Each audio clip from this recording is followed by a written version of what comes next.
Oops.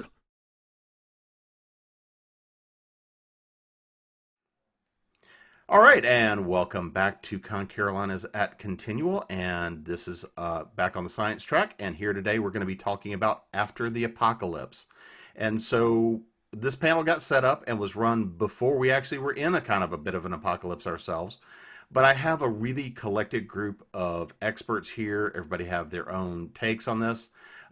This is going to be an apolitical talk. We're on the science track, so a lot of it's going to be dealing with really hard decisions, hard facts. But we're hoping that a lot of good information comes out of this. And we're going to be addressing both the current situation as well as some other scenarios as well.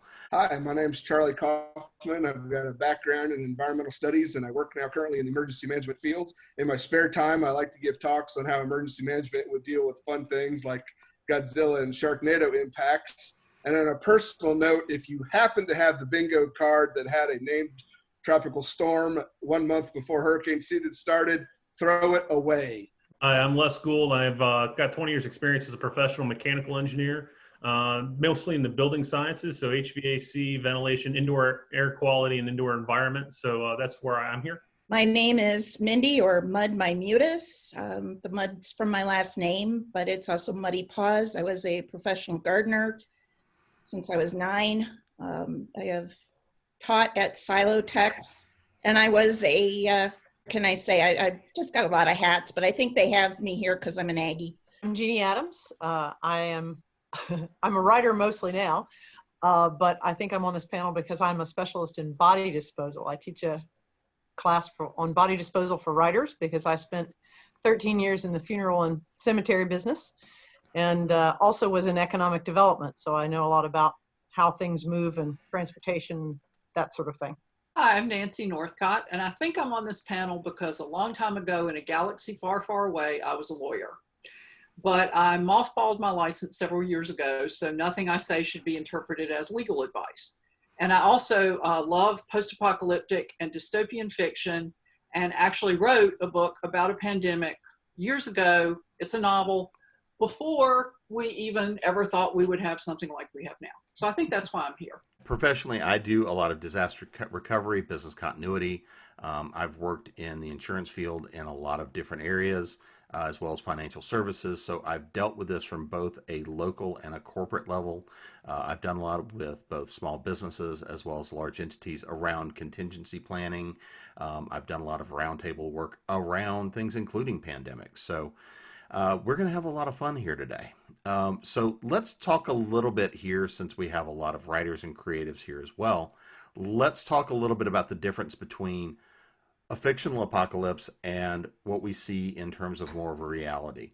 So if we look at something like, we were just before we came on talking about The Day After Tomorrow, or if we look at something like Mad Max, we look at some of these different shows and programs where the apocalypse has happened and we're looking at and seeing the survivors.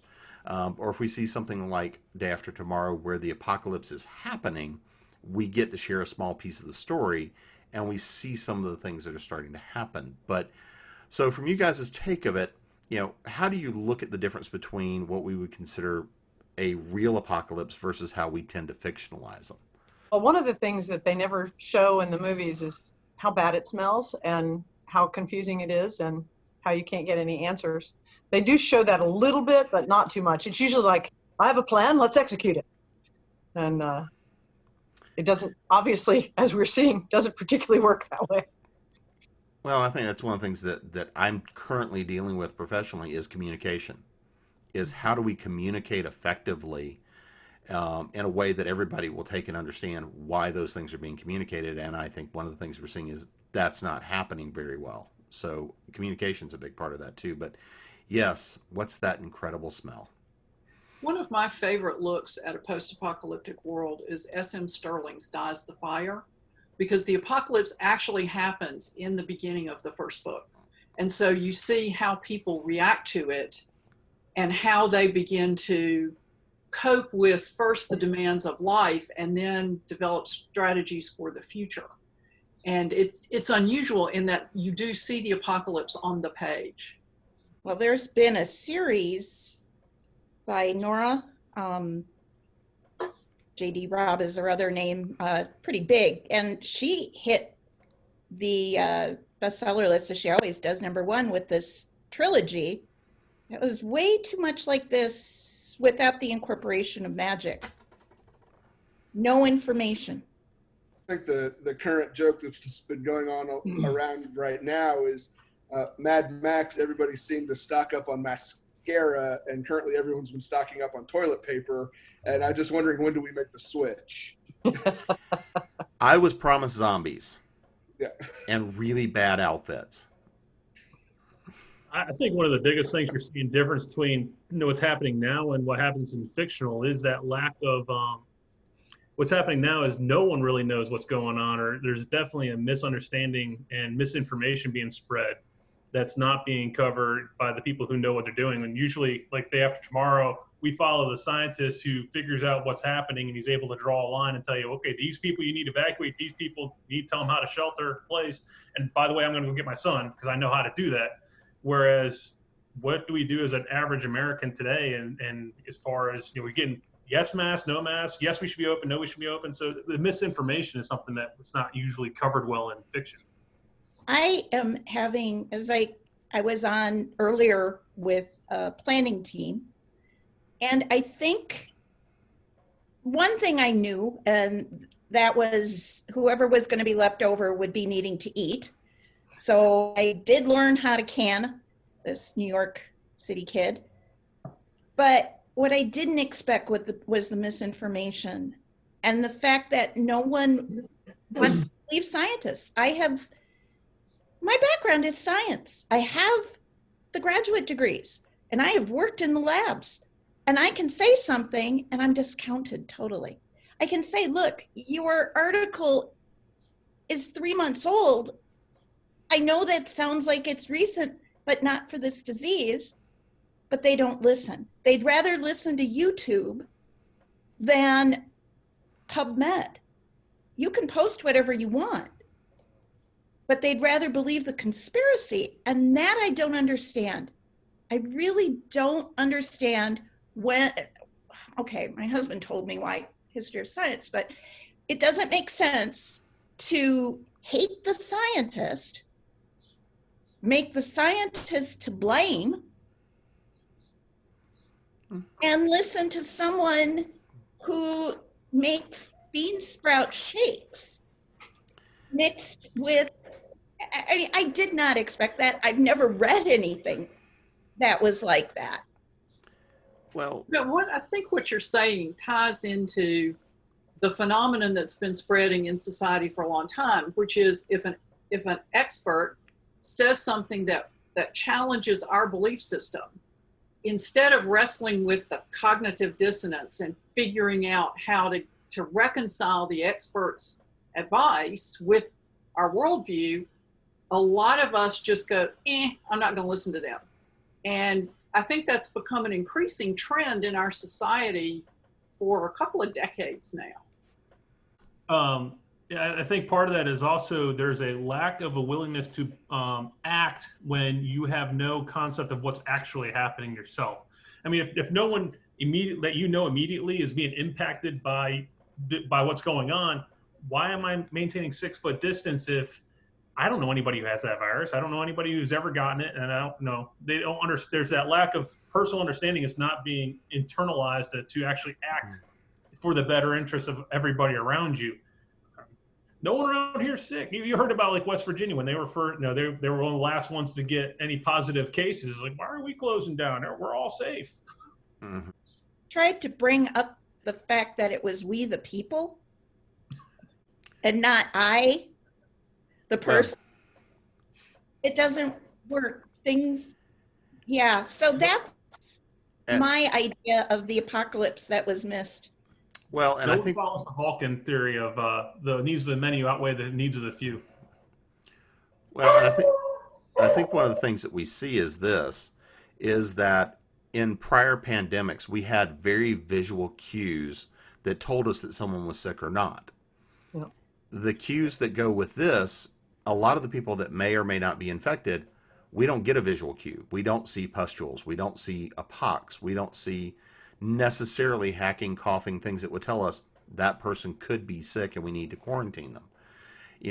There are so many people that are asymptomatic, and the research that's currently ongoing says some of them may or may not be infectious, but we have to assume that at least some percentage of them are going to be, while not presenting any symptoms.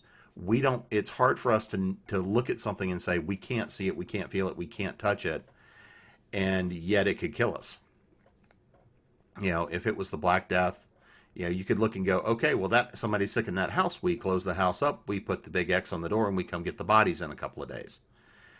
We don't have that. We don't have those cues currently, and I think that's part of what we're seeing is it looks and feels so much like things we're used to being sick, or being sickened by, like an influenza, a cold, pneumonia, and it shares and looks like a lot of those things all at the same time. I think that's one of the psychological factors where people are having problems with.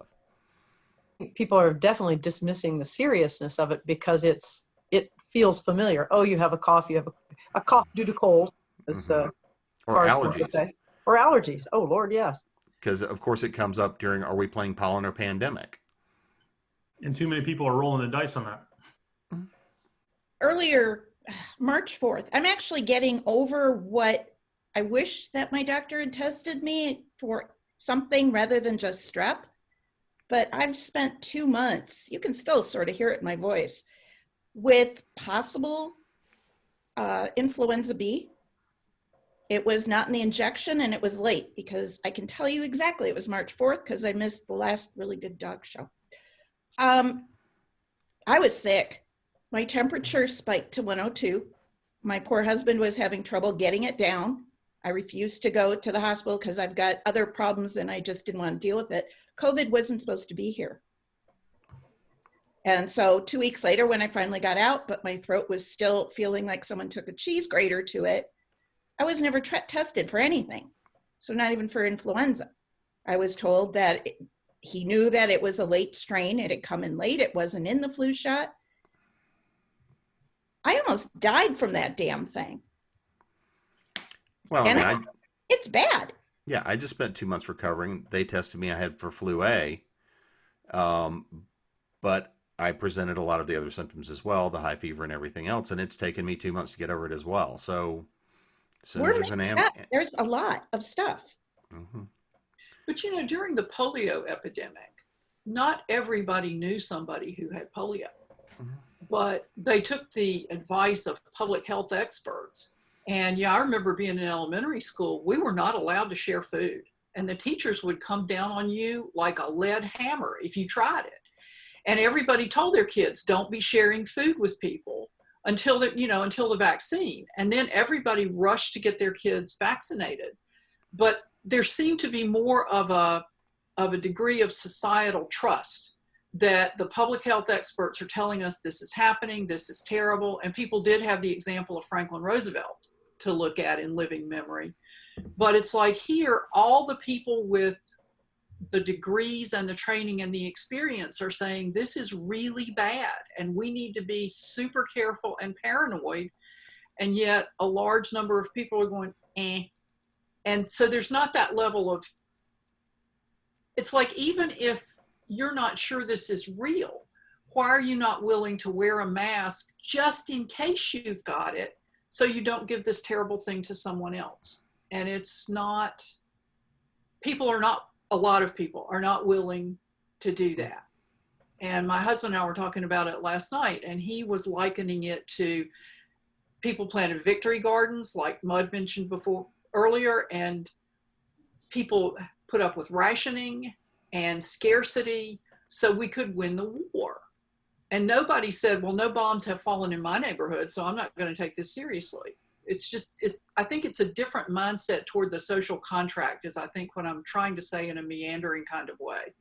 Oh, I was told specifically that if the people that are claiming the rights to their opinions and their rights in general, they would have been cannon fodder when they were supposed to have their shades drawn during the Blitz. I mean, seriously, it's a whole different mindset. I know the one thing that I also don't recall, and I would love to write this stuff, How about vaccines that carry microchips? This is what people believe, rather than the idea that they'll have the vaccine. I don't even think they read science fiction.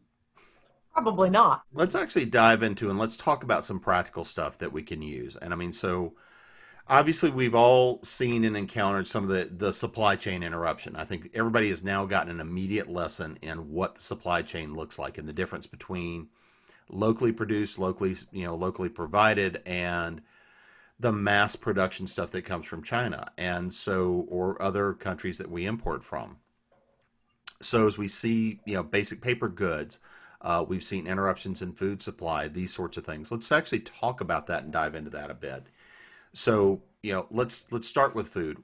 In the terms of a post-apocalypse, whether it's what we're going through now or something that would be even more drastic, I think it's a good idea for everybody who has some ability to grow some stuff that's fresh. I think that there's a certain benefit into having that. There's obviously benefits in what you fresh grown, fresh picked. So what do you look at in terms of food supply? In my basement, I'm a prepper. In my basement, I have a lemon tree with 5 lemons on it. It's almost continually ready for me. I live in Wisconsin, but not everybody can have lemons. And I think, let's see, I have a kumquat and a very large pomegranate, it's about 5 feet tall, that we move in and out. That might be a little overboard, but I'm also a botanist. The biggest thing that I've seen in Wisconsin is that the milk that everybody's complaining about, there's plenty of milk. It's the bottlers. Mm-hmm. They don't have any place to send the milk to. We're all, the shelves are bare, but the restaurants, the ones that take most of the milk, aren't able to use it.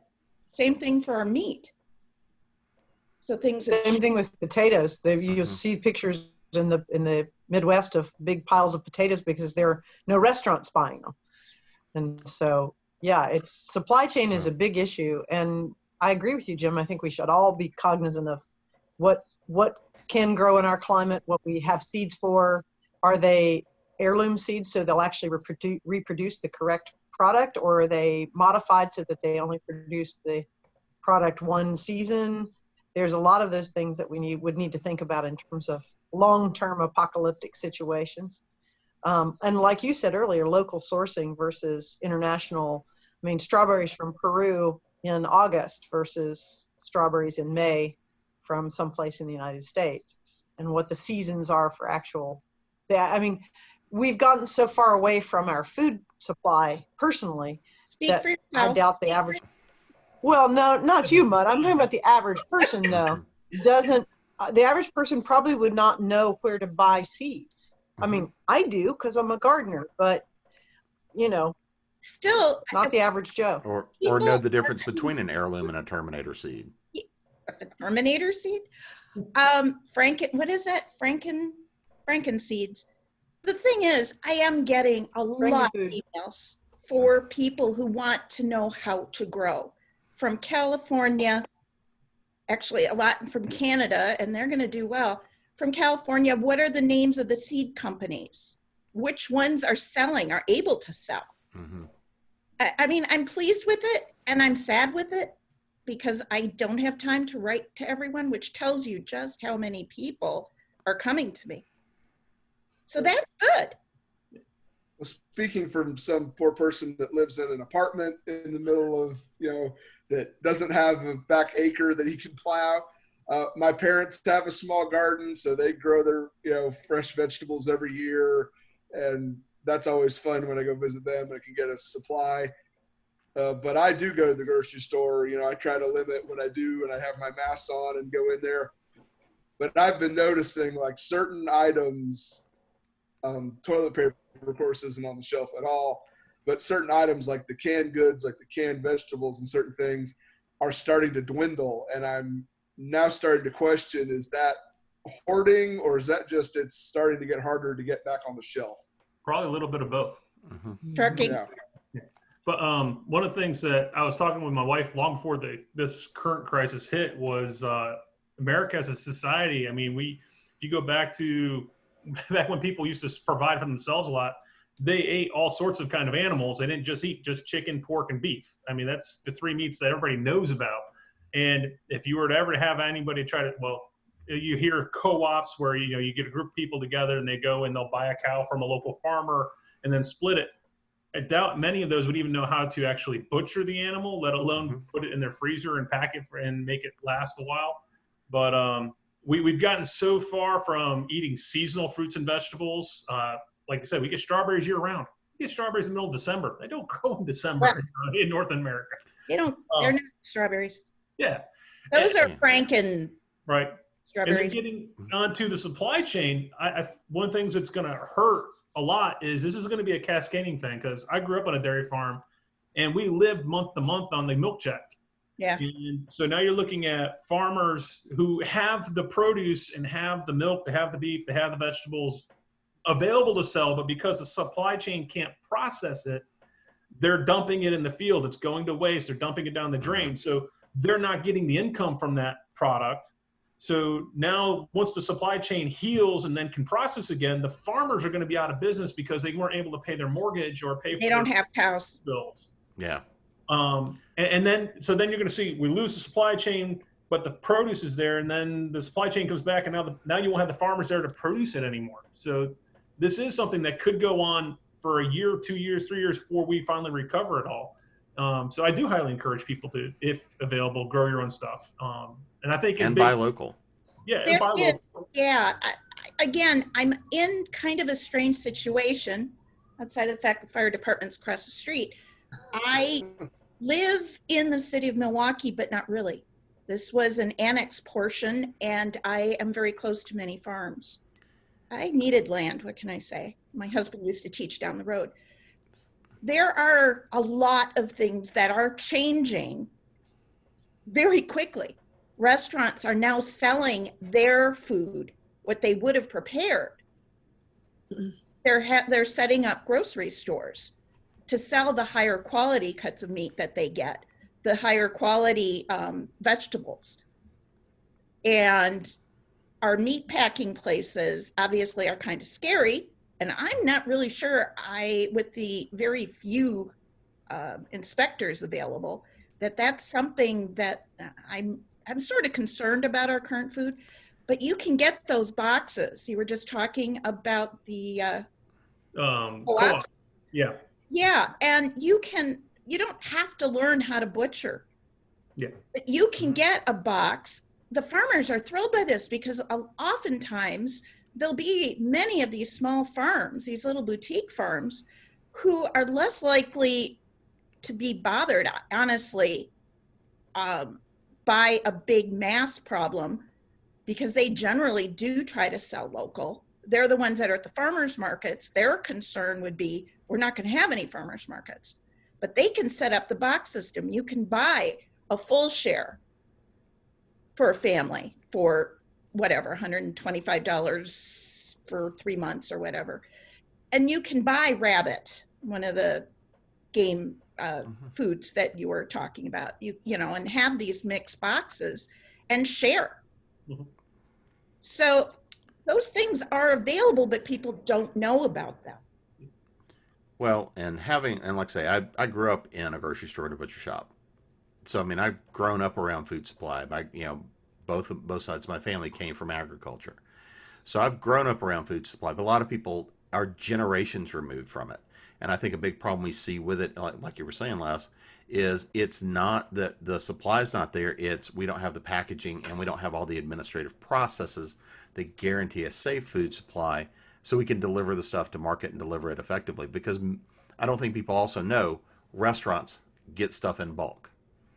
And restaurants are a large consumer of a lot of materials, and that's everything from your high-end restaurants down to all your fast food stuff, cafeterias, people that bring stuff in bulk and go through large volumes. That's small amounts of packaging for large volumes of food.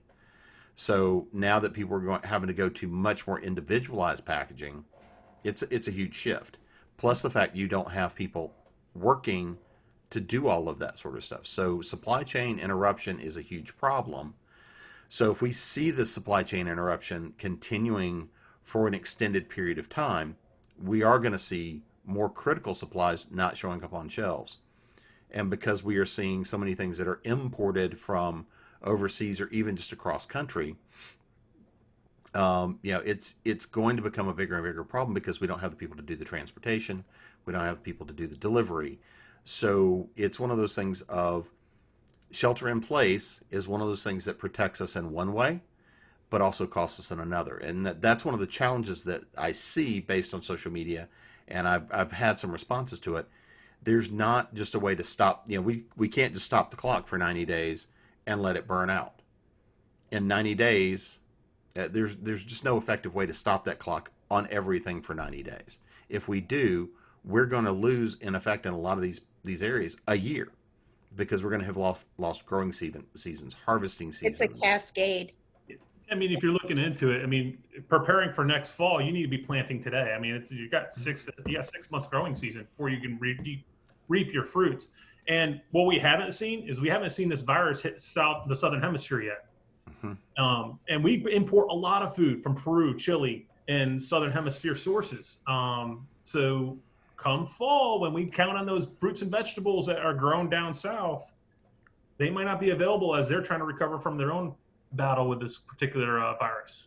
And we have the other cascade is the fact that we already didn't have people to pick our product. And again, I know it's a political comment, but our fields were already filled with stuff that people were not able to harvest. We still do most of our stuff by hand labor. So let's talk about how do we deal with some of this practically. I mean, home hydroponics is one of those things that's very much been a growing industry for the last 20 years, outside of even growing things that aren't quite legal. Depends on where you are as far as that quite legal. Yeah.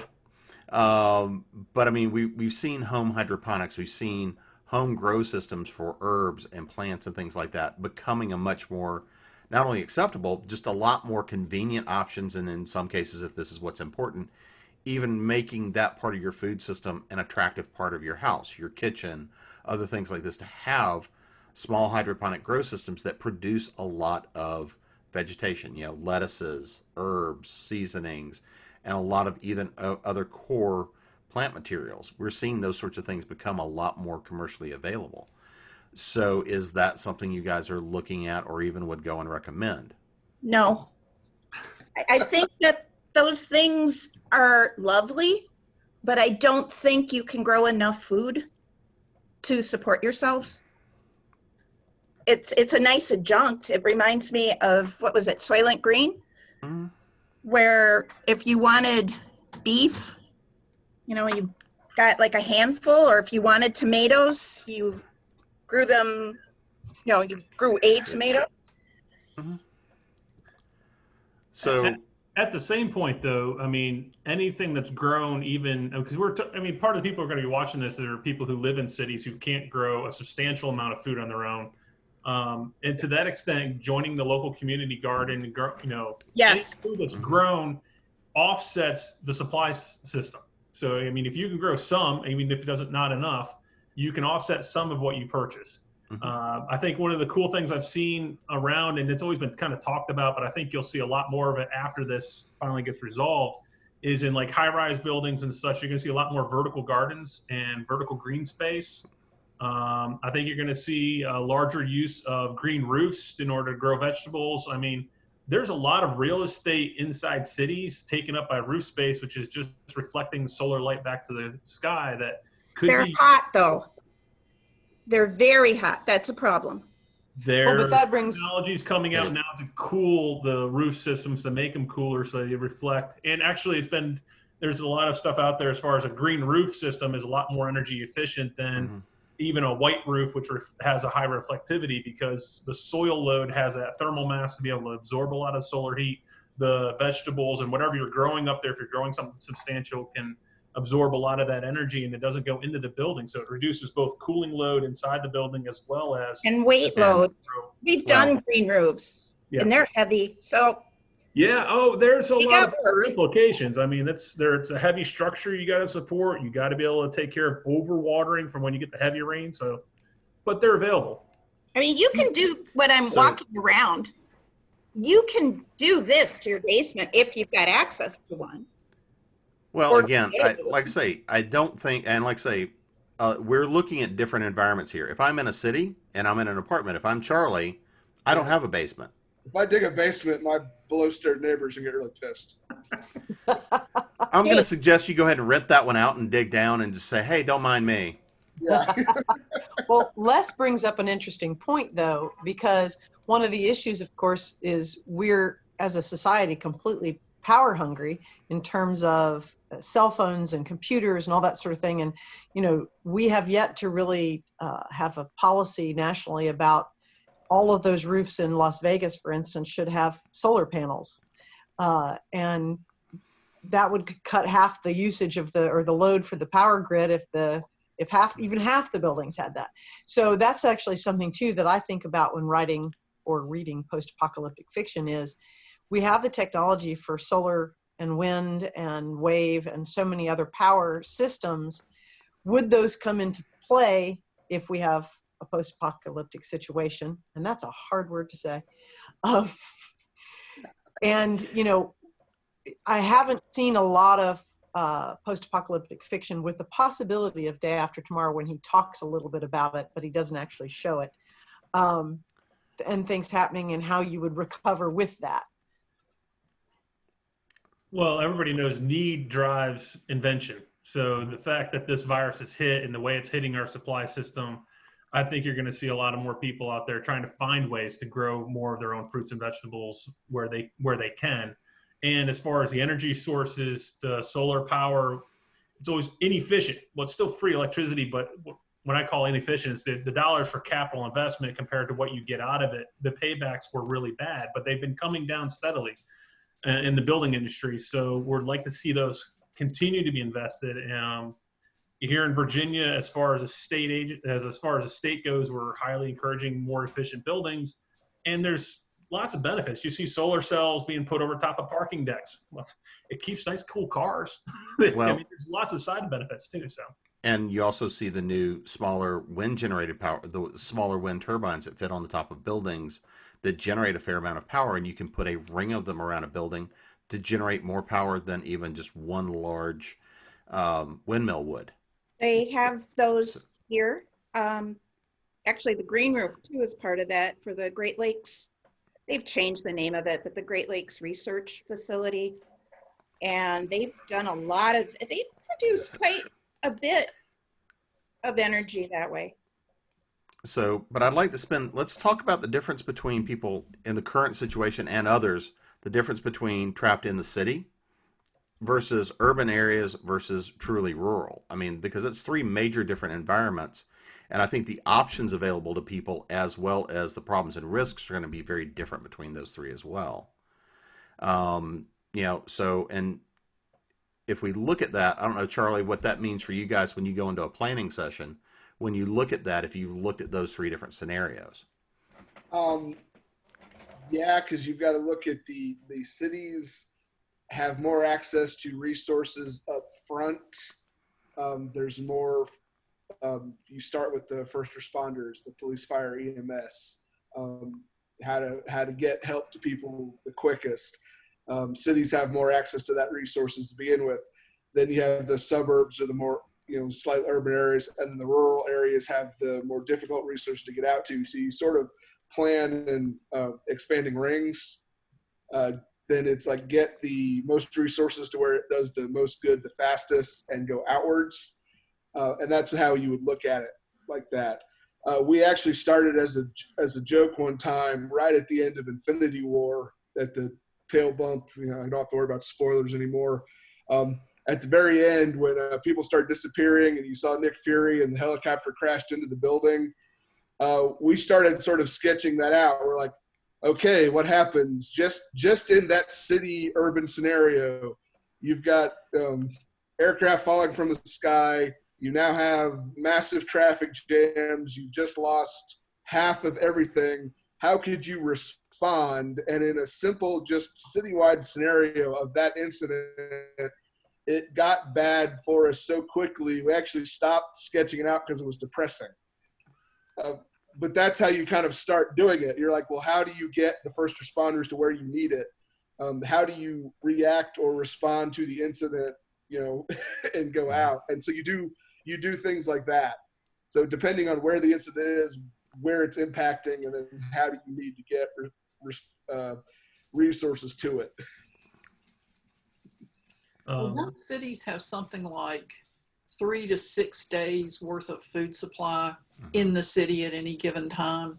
Isn't that supply dependent upon food coming on in? At least 3 times a week. We live in the city, but in a house, and we have a yard, and we could grow a garden. We couldn't grow enough grain to keep us in grains because we don't have enough property for that. But you'd have to ask, so you say that you have a big yard, you could grow the garden. When did the disaster happen? If it happened in the middle of November, you're not planting anything until thaw. Mm-hmm. True. So you can't write that in your plan. Oh, well, everyone's going to grow a garden. And then if it happens in winter, you throw those pages out and go, okay. Next. Well, the good news around Charlotte, at least, is there's plenty of deer. Oh, here too, which is why we don't have gardens. NBC had a show on a while back called Revolution, if anybody remembers that one.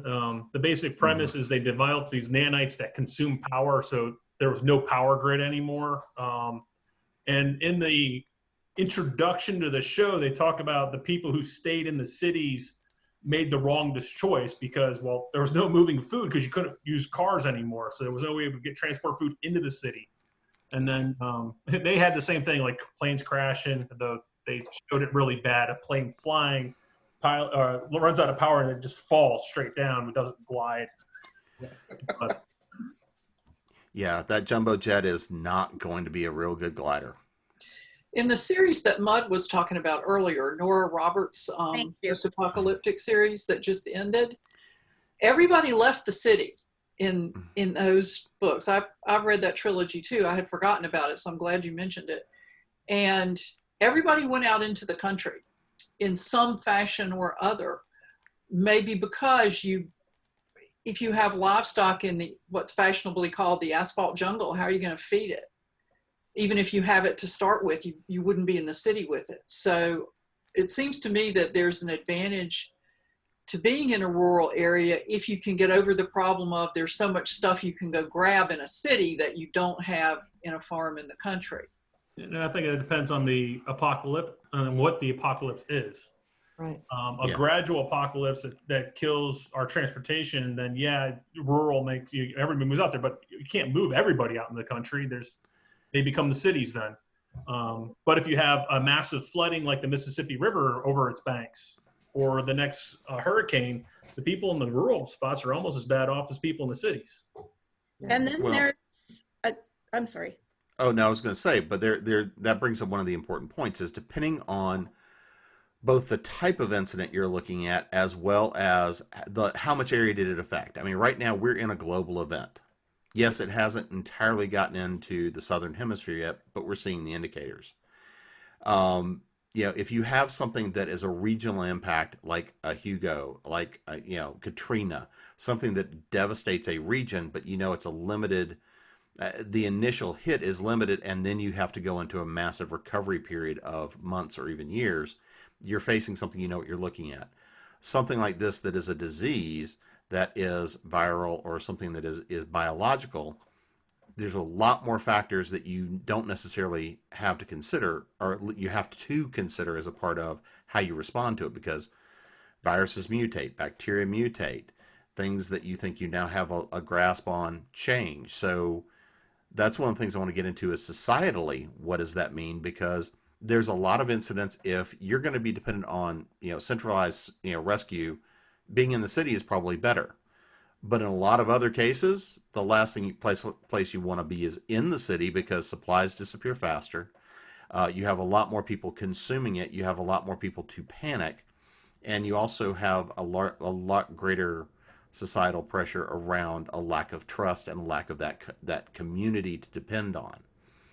So if you're out in a more rural area, if you can get there, you have land to grow stuff on, you have access to water supplies, and you have a lot fewer people consuming those resources until some of those people leave the cities to get there. So I think that's one of the things you're looking at is it depends on the magnitude of whatever the particular apocalypse is and how large is it regionally, as well as what the cause is to determine where the best place to be is. Well, and you see it in fiction in a couple different ways. Like, for instance, in John Ringo's Dark Tides Rising series. I'm not a zombie apocalypse fan, never have been, but that series is very good. It's a zombie apocalypse, right? So there are zombies. So you have to not only, and The Quiet Place, the movie that was the recent award winner, you're having to deal not only with the apocalyptic conditions, but with an antagonist that you're constantly have to be aware of. So you have to take that, if you're doing your scenarios, you have to say, okay, do we have an antagonist besides, the plague that you can see? As Jim points out, that one of the biggest problems with this pandemic is you can't see it happening. So people are quicker to discount it. Mm-hmm. If you've never seen a zombie, they can say there are zombies running around in New York City, and people would go like, there are gangs there too. It's New York. Who would know? Yeah. Ignore them.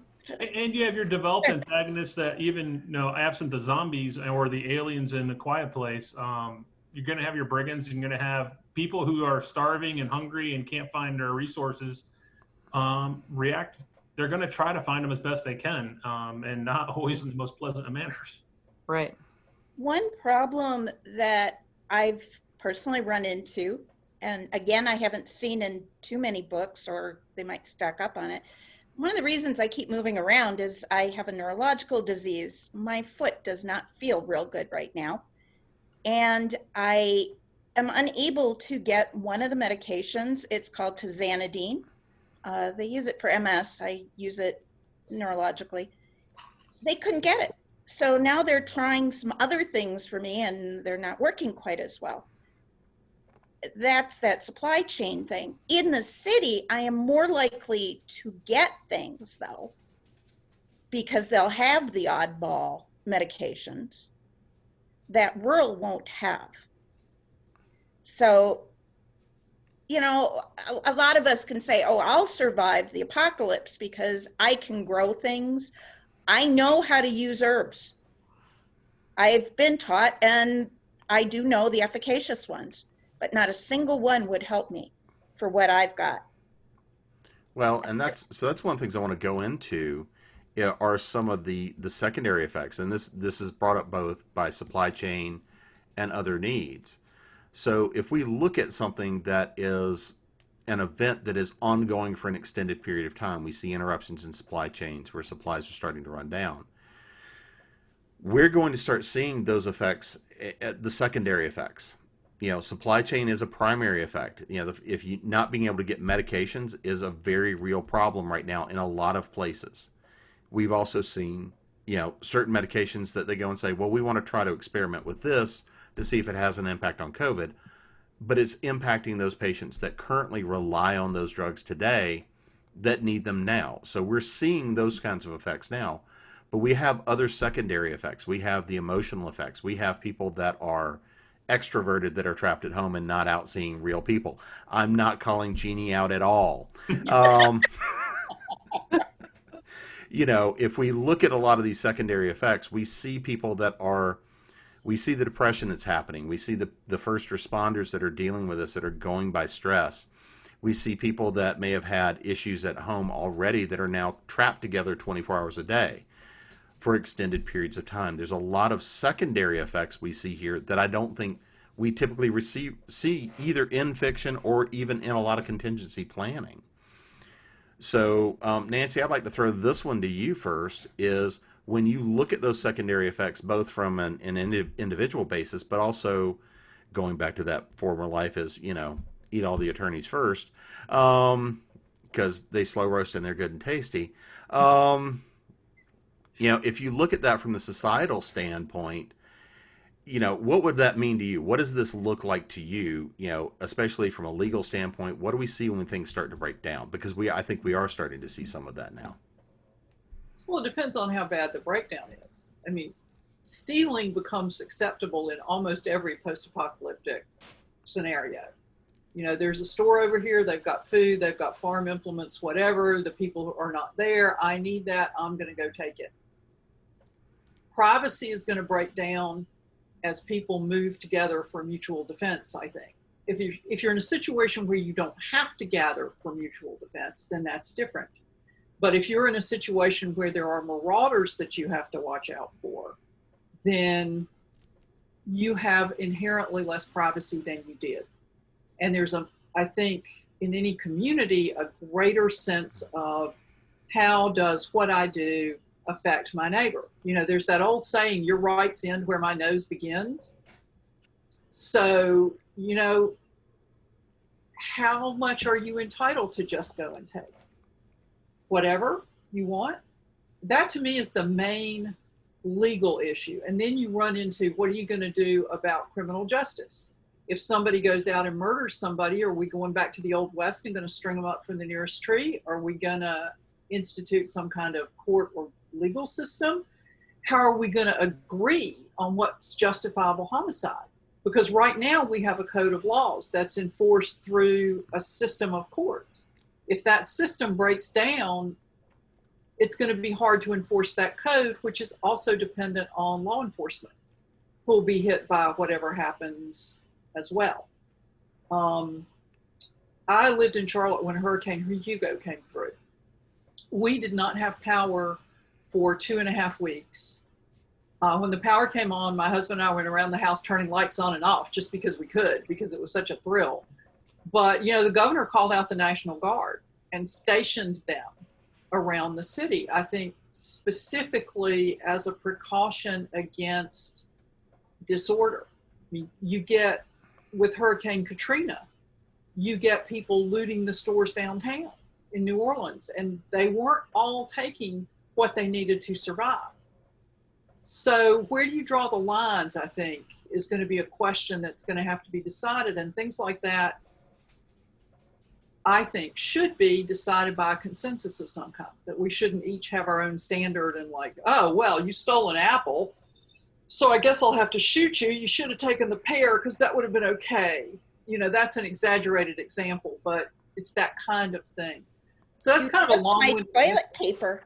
Toilet paper, yes. One of our local restaurants had a deal about a month ago where if you spent $100 on food, they would give you a roll of really nice toilet paper.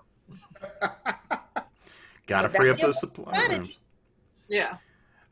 Well, I mean, if I go back to Hurricane Hugo, where I was at the time, we actually, part of some of the family business stuff we had back in those days was a hardware store.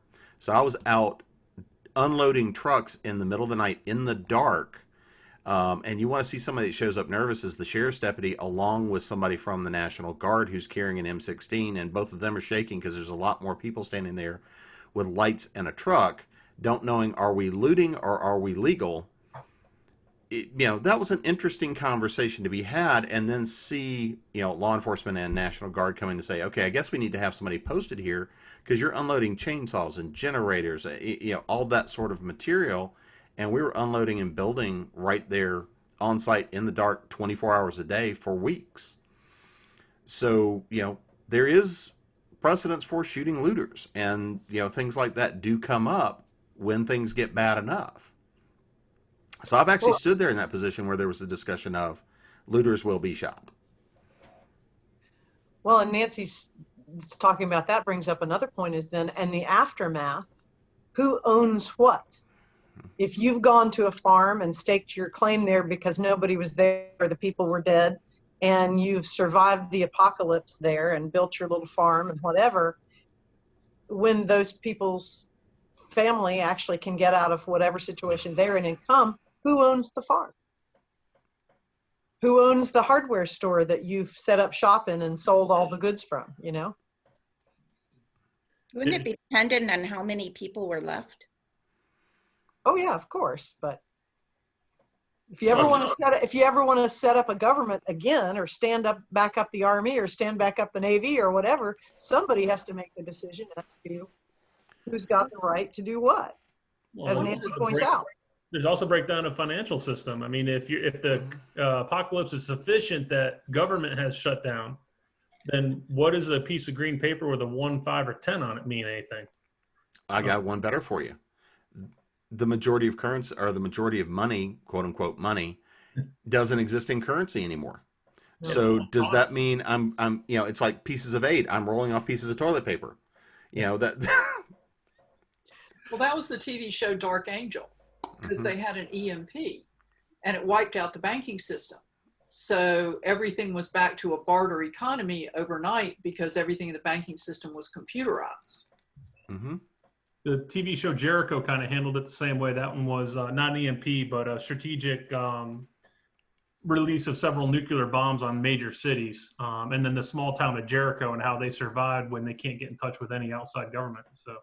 And that one was tackled from a community side and how the small town worked it all out. So it's interesting to see. There's a book about that was actually one of the first post-apocalyptic things I ever read. And it's by Pat Frank, and it's called Alas, Babylon. Mm-hmm. And it's about a community in Florida after a nuclear war, and they're cut off from everybody, and they have to build their society. There is no central government. In case anybody's motivated to go read it, I'm not going to spoil the ending, but it was one of the first times I'd ever had to think about anything like that. And it was assigned in one of my high school classes, and we read it, and I still remember it. I think I had to read it in high school as well. I remember that book. So if we look at those sorts of things with the societal change, because we haven't really touched that much on when people really start to die. We've talked around it a fair amount. I mean, the current pandemic looks to be rates of a fatality rate of less than 1%, maybe, because we don't really have good enough data to say what the real numbers are. But right now it looks like less than 1%. But if this was something different, and I mean, we're already seeing even those numbers overwhelming the funeral system in a lot of places. You're going to say something, Charlie? No, I was just thinking about any of this argument of these natural disasters, and they quickly overwhelm things. They're still tackled at a regional level, and in any of these disasters, whether a hurricane or an earthquake, there's always been the ability for a certain region to get attacked, or if something happened, can call for help. And the United States and all the states have the ability that if Charleston gets hit with a major hurricane or earthquake, we can ask North Carolina, Georgia, and Tennessee for supplies and help to come rolling in. You see it with the power companies all the time. You see power trucks from Ohio and Kansas that are restringing power when we have a major storm. That happens across the country. We've had people from South Carolina actually went and helped with the volcanoes out in Hawaii when they had all the volcano trouble. So that compact exists. So what we're seeing now is when every state is impacted in the same way, that's another thing that gets cut off, is you don't have that support network.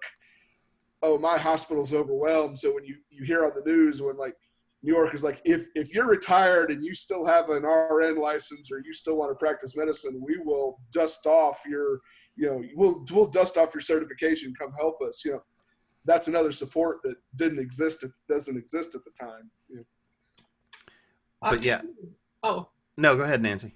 Octavia Butler wrote a wonderful book called Parable of the Sower that takes place in California when it doesn't rain much anymore. And so there is no central organized government. The heroine's family lives in a little walled enclave they've made out of their neighborhood, and brigands are a continual problem. And there is no network like Charlie was talking about, because, the heroine's father is still going to work, which I think was at the local university. And one day he doesn't come home, and there's no one they can turn to say, my dad is missing, can you go and find him? Because there's no effective police service. And it's an interesting exploration of people banding together without that backstop that I certainly took it for granted when Hurricane Hugo came through. I was pretty sure somebody was coming along to help us.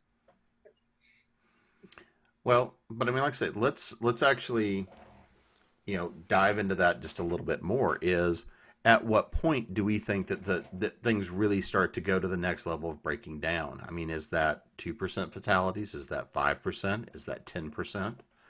And I think the other thing we have to look at is, right now there's a misnomer that this is only drastically affecting those that are extremely young or extremely old, where that's not true. We're seeing fatalities in some of the peak, in some of the prime health groups as well.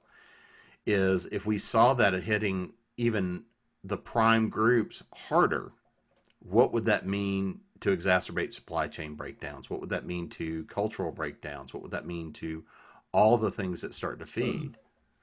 Well, you saw it we didn't see it, obviously, because we're not that old, but in the pandemic in 1918, in the Spanish influenza pandemic, Philadelphia lost 15% of their population.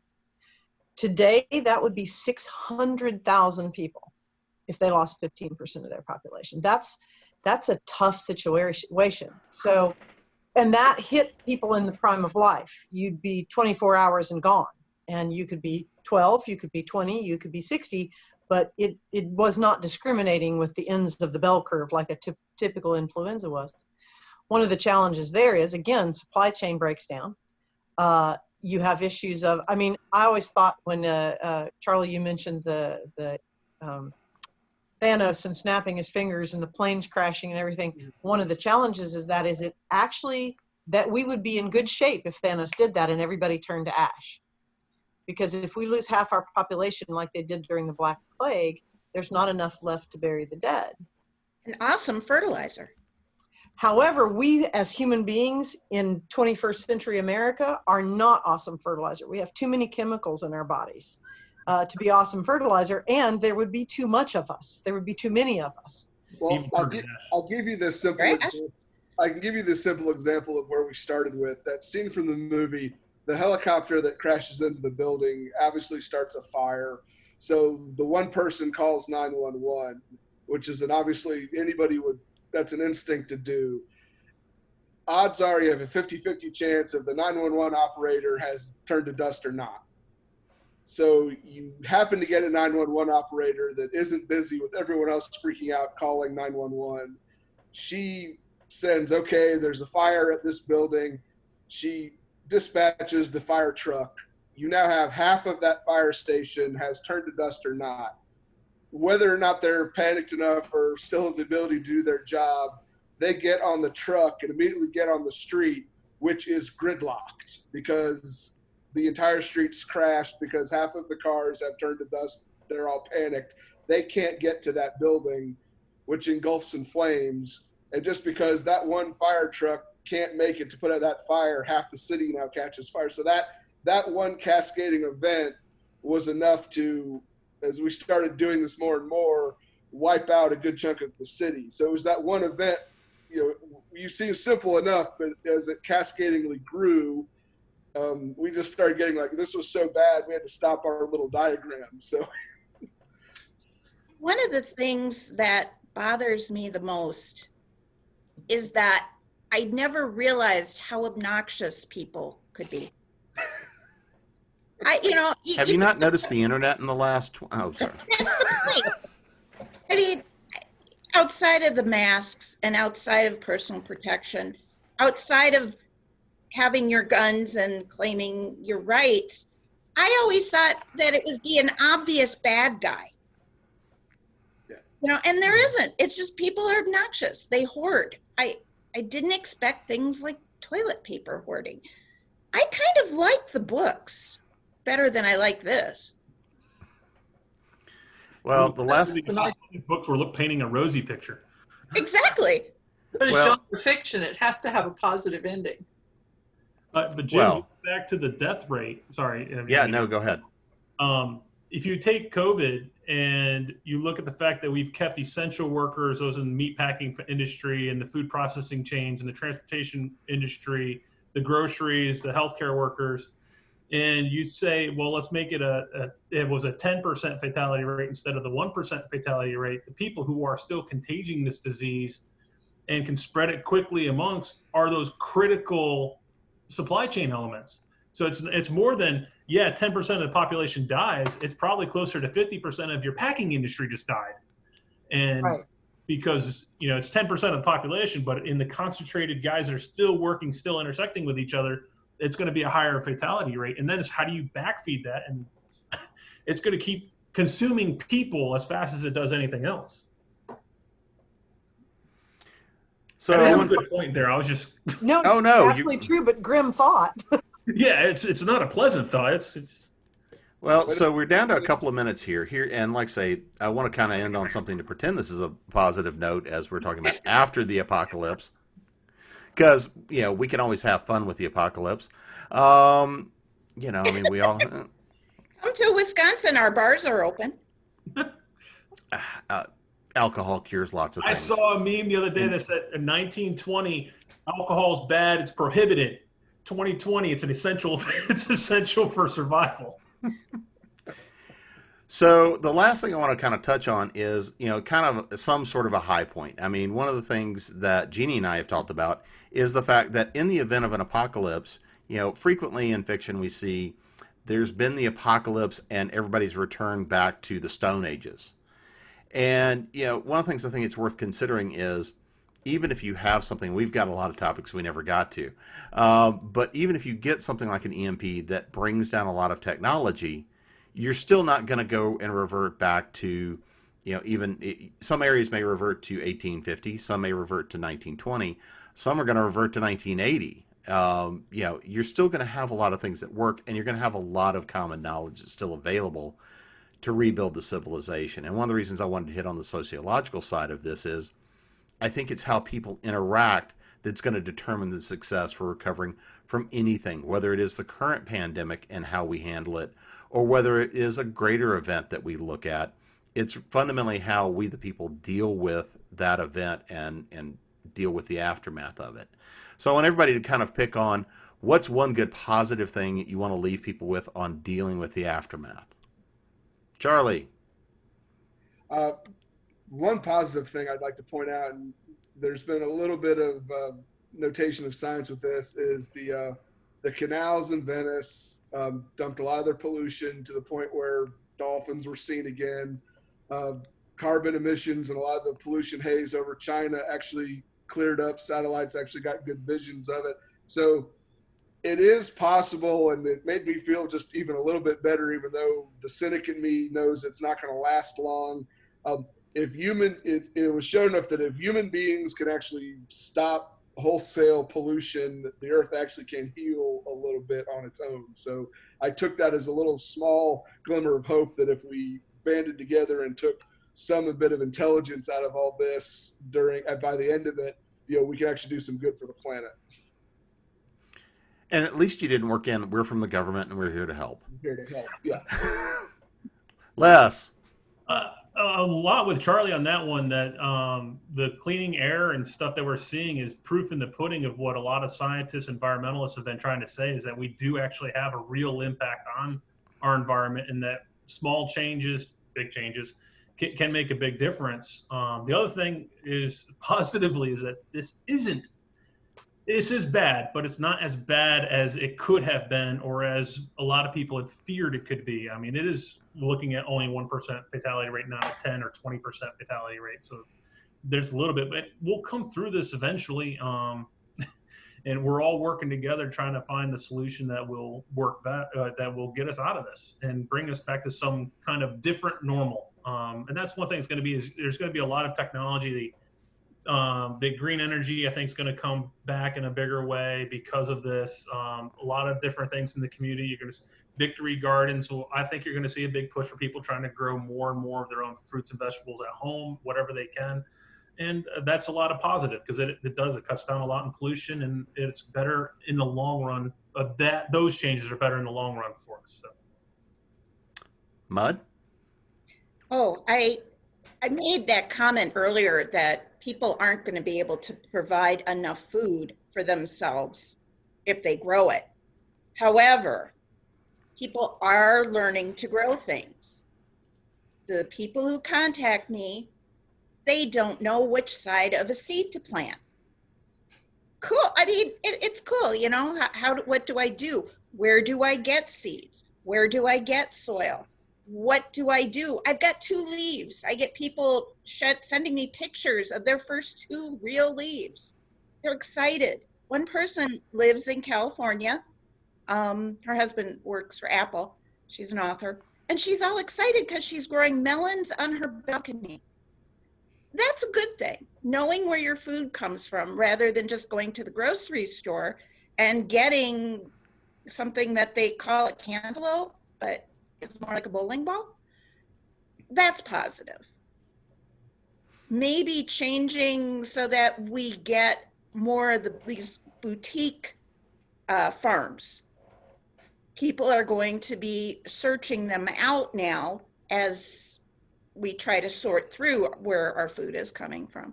So all of that is a big positive. I'm hoping the pick your own places are able to get functioning, because I think that there'll be a lot of people going out to our pick your owns, which are usually around cities. Get your kids out there, and I'm sure that they can work things out. But we're going to find out where our food is from, and that's a positive. Support your local farmers co-op. Yeah, Absolutely. Support and farmers markets. Farmers market. if Make they're already relationships. open. Well, once they start to open up again, make relationships with your farmers.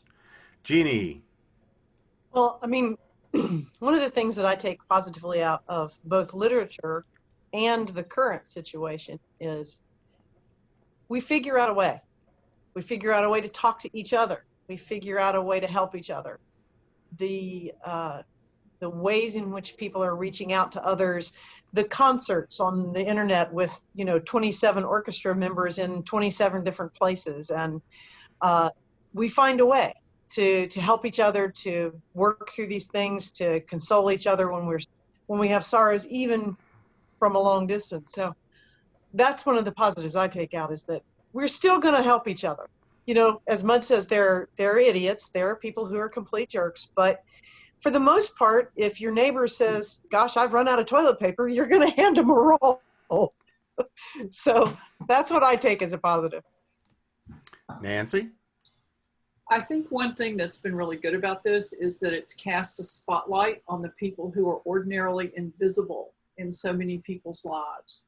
Grocery workers, cleaning staff, the people who tend to be taken for granted. How many people before this happened would go to the grocery store and thank the produce guy? How many people would take a minute to chat with the butcher and ask how his day was?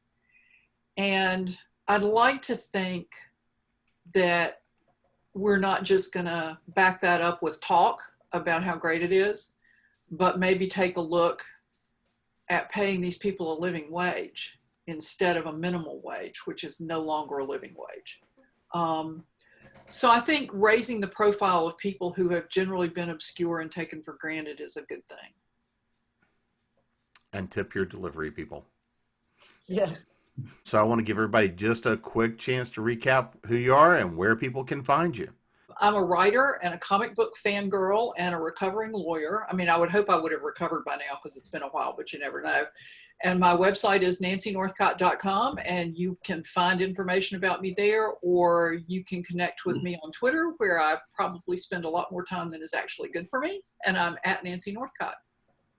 I'm Jeannie Adams, and I write paranormals and urban fantasy, and you can find me on my website, jeannieadams.com.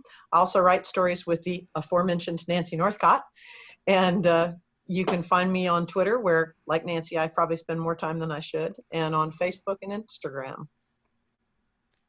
That's a good question. I do PR for best-selling authors, so I'm usually found sidekicking with them, mainly Faith Hunter, although Gail Martin and a few others.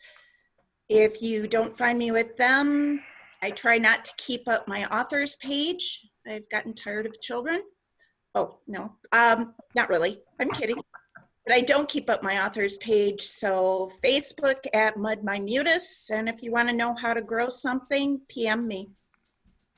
Yeah, so you can find me on Instagram, Twitter, and Facebook as Les Gould Writes. I write some urban fantasy. I got a new release coming through Falstaff Books as part of the Con Carolinas this year. It's called The Lost Peterson Apostle. It's in Bubbaverse, so please check that out. I also write science fiction. I've got a Generation Ship medical mystery that's called the Adam Initiative. That one I self-published, but that's out already. So, and you can find me more information at lesgould.com. So I'm Charlie Kaufman. Again, I'm an environmental scientist with an emergency management background. You can find me on Facebook under Kaiju Mapping. I've got talks on Godzilla, zombies, and Sharknadoes and how emergency management would deal with those. And I occasionally post fun science articles about the weird things that are going on in the world. And of course, I'm your science track director, Jim Nettles. You can find me at jamespnettles.com, where you can find my nonfiction, most of which is business for writers. You can find me at jim-mcdonald.net, which is my urban fantasy, science fiction, bit of horror, bit of this, that, and the other.